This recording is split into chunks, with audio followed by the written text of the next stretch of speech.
Hey, folks, do you want to avoid the costly mistakes of the franchise sales funnel at the presentation spot? Do you want to uncover some hidden tips and gems that's going to help your franchise sales process be more successful? Don't miss this segment. This is the Franchise Pitfalls and Profit Show. Each week, we bring you the challenges and triumphs of being in the franchise development and consulting business. The things you need to make money faster. And now your host, one of the most successful franchise developers in North America, Don Shin. Hey, it's awesome to be back with you. We're in the next segment, part 5 of mastering the franchise sales funnel. And we're going to be talking today about the presentation segment, the presentation opportunity. And, whether you're a franchise broker, helping candidates determine which particular brand might best suit them, or whether you're the brand specific representative showcasing your unique brand and your unique features. The presentation is where everything comes together in the sales funnel, in the placement process. So I want to talk today about things that are going to be the most impactful at this stage in the funnel. So let's begin by understanding what a successful presentation looks like. And I'm going to talk again, as I've been doing. I've been talking about how you as a broker might what you might do as a broker versus what you might do as a development rep. There's overlap and there's some things that are similar, but I want to give you confidence and clarity, whichever role that you play. So let's talk about both roles here today. As a broker, you're focusing on ensuring that the candidate finds the right fit. I love to talk about fit for the business.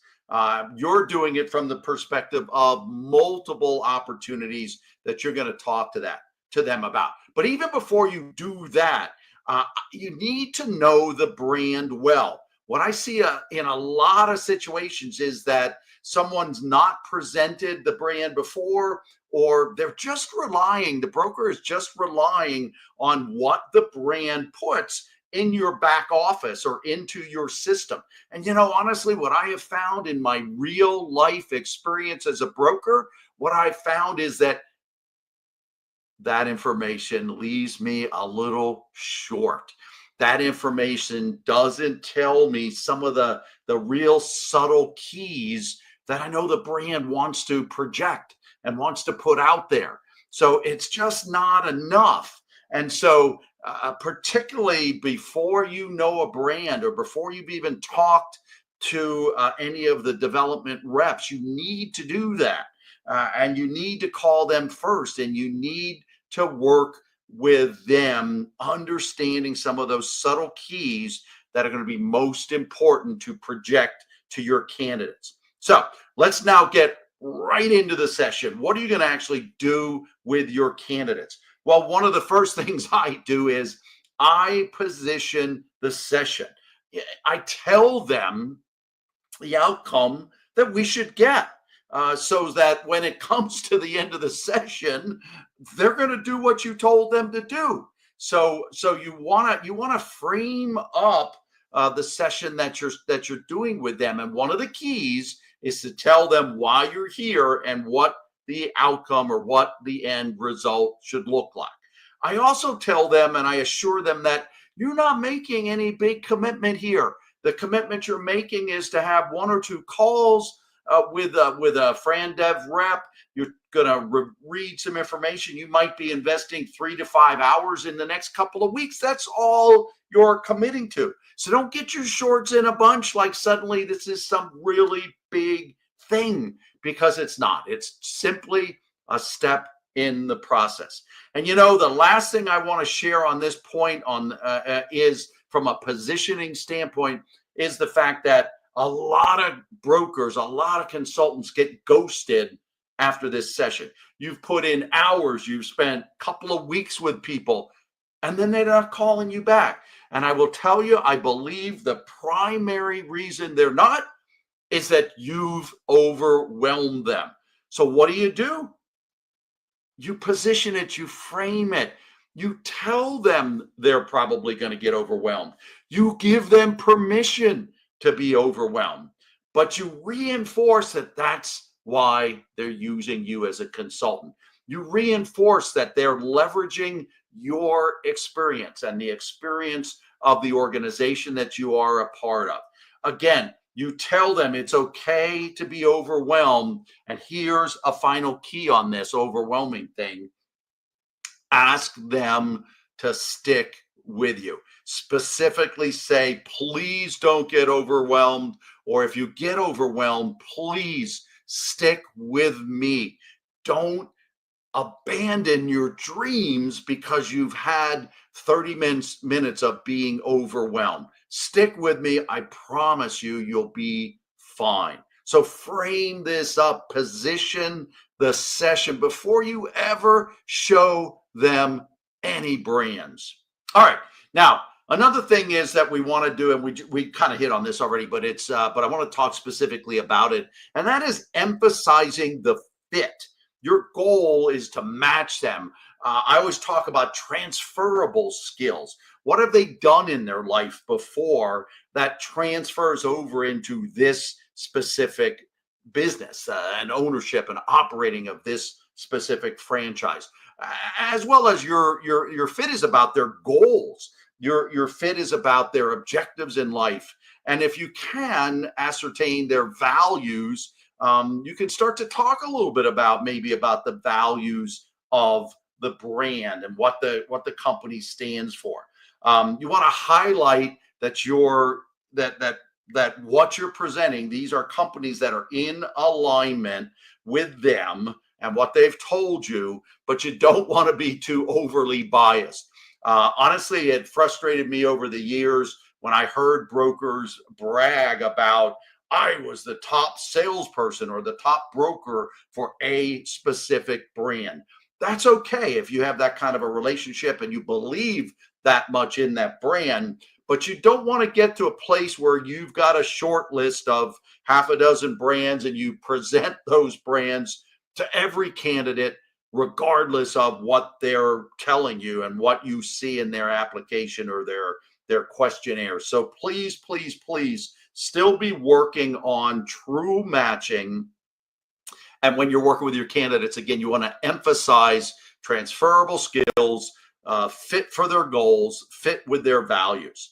I often say something like, I've looked at 5 or 6 industries for you that I thought were a good fit. I've dug into specific brands that I thought aligned with your goals. I know they're available in your area. And I've narrowed it down to presenting today 3 or 4 that I'm actually going to show you and go into depth. Something like that type of a phrase. I've used it very, very successfully myself in the franchise presentation sessions. And then lastly, again, you just want to be balanced. Back to my comments here just a second ago about not having a short list. You really want to project your objectivity, your unbiased counsel. And you can show the pros and the cons to each one of the brands so that they can make an informed decision. This is the way you build trust and credibility with your candidates. And this is one of the things that will help reduce the amount of ghosting that you experience. So now let's go into the development reps. Those of you who are here, but if you're a broker, don't tune out, because the more you know about what your development reps are doing, what your brands are doing, the better you'll be able to present those brands and prepare your candidate for talking to them. So let's talk about you being much more, obviously, brand specific. You want to deliver in-depth brand information and insights. The broker will again, if it's a broker lead, the broker is going to say, look, I have 400 brands in my portfolio. I can't go deep. I'm fairly surface and thin. So you as a development rep have to start to go into the weeds, into detail. You want to talk about your value propositions. You want to and you want to look at the information you've either gleaned from them personally, or if it's a broker lead, the information that you've gotten about the candidates. You want to tailor some of your conversation and your key points to them. You want to show them the fit. You want to show them why placement in your brand specifically will help them achieve their goals, and how your brand and your company values align. My point is, you just don't want to blah blah blah blah blah all over them in some general generic way. This is one of the key things that most brand reps miss. They're not aligned, they're not tailoring or aligning their opportunity with the interests and the goals and the needs and the objectives of the candidates. So don't go general, don't blah, blah, blah all over them. Look at the information that you've gleaned or the broker has sent to you, and be sure you're presenting it in a way that is going to connect with that candidate. And then another big thing I said in the broker segment, I've talked a little bit about culture and values, but honestly, I believe it's really tough for the broker to determine those kinds of things. But this, I think, is truly the brand representative's responsibilities. Talk about and highlight your culture. Go into detail how you prepare your franchisees to be successful. That's what they want to know. And I will tell you and give you a little bit of a secret. Most of your candidates' fears is in the ramp up time or in the startup time. It's in that time when they're unsure when and how they're going to be able to take money out of the business to now take care of their family or provide as their job and their salary used to provide. If you can zero in on that type of support, what does your company do in their initial months, both to train but also support the ramp ups? You are going to be more successful with that candidate. When I was a master franchisee, I actually locally created what I called a Kickstart program. And because I knew that this was one of the biggest fear times and one of the key things that would kick them out of my pipeline and making a good decision. So I developed a fast ramp up, or I called it a Kickstart program. I've seen them called Jumpstart programs or fast ramp up programs. If you have that in your brand, you need to be displaying that. But if you know there are things that your company does, even if you don't call it something special, if you know your company does something unique in the early stages of working with a new franchisee and supporting a new franchisee, you need to highlight that, because it's one of the biggest fear factors, or something that contributes the most to the fear. And we all know that time, spouse, and fear are keys to kicking people out, or keys to why people self-sabotage moving forward in buying a franchise. So really, really important that you're talking about both your culture, but also your support, and specifically in the support area. What do you do to help them get started successfully? All right, so no presentation is complete without talking about objections. And honestly, I kind of have a different feeling about objections. And this is not an issue of semantics, or it's not BS. I really think the way the mind works, that these are not necessarily really objections, but these are ways that the mind is actually trying to make this work.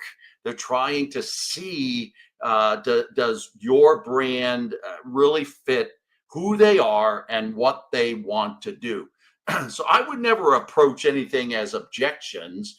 I would approach it as an opportunity to further clarify about a specific point. And so let's look how to handle these effectively, again, based on your role. But let's be thinking about the opportunity you have to really clarify something that's confusing to your candidates. So again, as brokers, one of the biggest things is franchising the right thing for me. And what I often would say is that, franchising is a proven system. It's a model, it's a concept of how to start and own a business. Brands have brand recognition and logos, and marketing assistant and training and so on. These are all part of why franchising is a great way to start a business. The franchise also has structure, both from a standpoint of the operation, but also structure from the standpoint of support. So whatever you feel are the highlights and the reasons for going the franchise route, or someone going the franchise route, that's the way I would approach it with your candidates. But again, you're going to have, some of the questions, formulate your responses, practice your responses before you have to deliver them. There are going to be probably 3 or 4 common objections, or common questions, or common opportunities for you to address with your candidates. You want to be prepared to answer them with each person that you want.